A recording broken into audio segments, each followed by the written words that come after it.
എൻ്റെ പേര് രഹ്ന. ഞാൻ പാലക്കാട് ജില്ലയിലെ തോൽനൂർ എന്ന ഗ്രാമത്തിൽ നിന്നാണ് വരുന്നത്.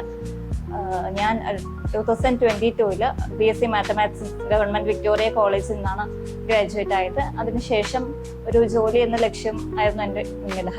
ഹയർ സ്റ്റഡീസ് പിന്നെയും നമുക്ക് ചെയ്യാം എന്നൊരു ഓപ്ഷൻ എൻ്റെ ഫ്രണ്ടിൽ ഉണ്ടായിരുന്നു. എൻ്റെ ഫാമിലിയും അതിന് ഫുൾ സപ്പോർട്ടായിരുന്നു. So I choose banking.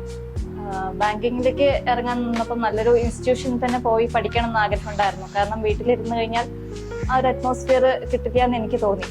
വീട്ടിൽ കുഴപ്പമില്ല, എന്നാലും ക്ലാസ്സിൽ പോയി പഠിക്കുമ്പം അതിൻ്റെ ഒരു ബെനിഫിറ്റ് കിട്ടുമെന്ന് വിചാരിച്ചു. So I choose Eduhome. ഇവിടുത്തെ അറ്റ്മോസ്ഫിയർ പറയുകയാണെന്നുണ്ടെങ്കിൽ ബാക്കി എൻ്റെ ഫ്രണ്ട്സും വേറെ ബാങ്കിങ് ഇൻസ്റ്റിറ്റ്യൂട്ടുകളിൽ പ്രിപ്പയർ ചെയ്യുന്നുണ്ട്. അതിനെ കമ്പയർ ചെയ്ത് നോക്കുമ്പോൾ നല്ലൊരു എക്കോ ഫ്രണ്ട്ലി ആയിട്ടുള്ള ഒരു അറ്റ്മോസ്ഫിയർ ആണ്. ഇവിടുത്തെ ഫാക്കൽറ്റീസ് ആണെങ്കിലും നമ്മുടെ വിനോദ് സാർ ആണെങ്കിലും എല്ലാത്തിനും സപ്പോർട്ടീവാണ്, ഫ്രണ്ട്ലി ആണ്.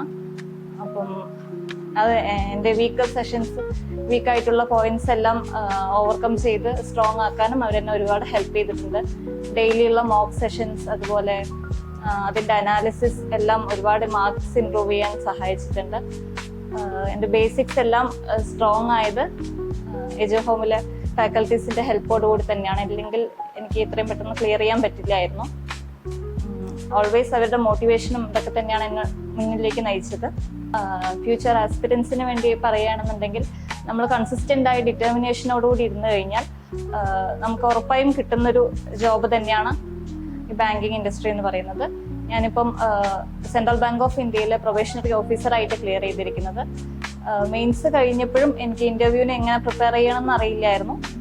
ഇവിടെ വിനോദ് സാർ തന്നെയാണ് അതിന് ഇൻ്റർവ്യൂവിനുള്ള പ്രിപ്പറേഷൻ തന്നത്. 2 വീക്സിൻ്റെ പ്രിപ്പറേഷൻ ഇൻ്റർവ്യൂ സെഷൻസ് ഉണ്ടായിരുന്നു. അതിൽ എനിക്ക് ഒരുപാട് കോൺഫിഡൻസ് കിട്ടിയെന്ന് തോന്നി. ഇൻ്റർവ്യൂ നന്നായി പെർഫോം ചെയ്യാനും പറ്റിയിട്ടുണ്ടായിരുന്നു.